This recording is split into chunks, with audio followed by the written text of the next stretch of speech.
Hi friends, welcome to Dhanush recipes. நான் உங்கள் தனுஷ். இன்றைக்கான வீடியோவில் என்ன பார்க்க போகிறேன் கேட்டிங்கன்னா, இன்றைக்கி நம்ம ஓரே மில்க் ஷேக் செய்ய போகிறோம். இது பார்த்திங்கன்னா லெஸ் டைமில் செஞ்சு முடிச்சிடலாம். அதேமாதிரி சம்மருக்கு கொஞ்சம் பாடி கூலிங்காக இருக்கும்.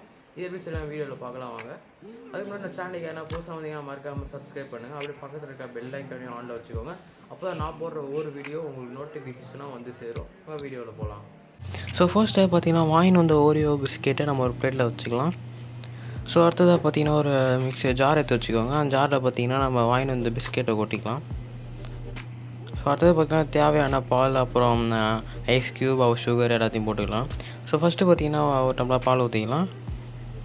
இப்போ அடுத்தது பார்த்திங்கன்னா ஒன்று இல்லை 2 ஸ்பூன் சுகர் போட்டுக்கோங்க. ஏன்னா கம்மியாக சுகர் போடுங்க. ஏன்னா ஆல்ரெடி வந்து அந்த ஓரியோ பிஸ்கெட்டு க்ரீமினஸ் கொஞ்சம் இருக்கும். அதனால் சுகர் கொஞ்சம் கம்மியாக போட்டுக்கோங்க. ஸோ அடுத்தது பார்த்திங்கன்னா உங்களுக்கு தேவையான ஐஸ் க்யூப் ஆட் பண்ணிக்கோங்க. ஸோ இதை பார்த்திங்கன்னா போட்டு நம்ம நல்லா அரைச்சிக்கலாம். இப்போ ஸோ மேலே கொஞ்சம் டிசைனுக்காக நம்ம இதை போட்டுக்கலாம். நம்ம வாங்கின அந்த மன்ச்சை கட் பண்ணிக்கிறேன். ஸோ அடுத்தது நம்ம அரைச்சி வச்ச மில்க் ஷேக் நம்ம டம்ளரில் மாற்றிக்கலாம். ஸோ நம்ம டிசைனை கட் பண்ணி வச்ச மன்ச்சை நம்ம மேலே போட்டுக்கலாம்.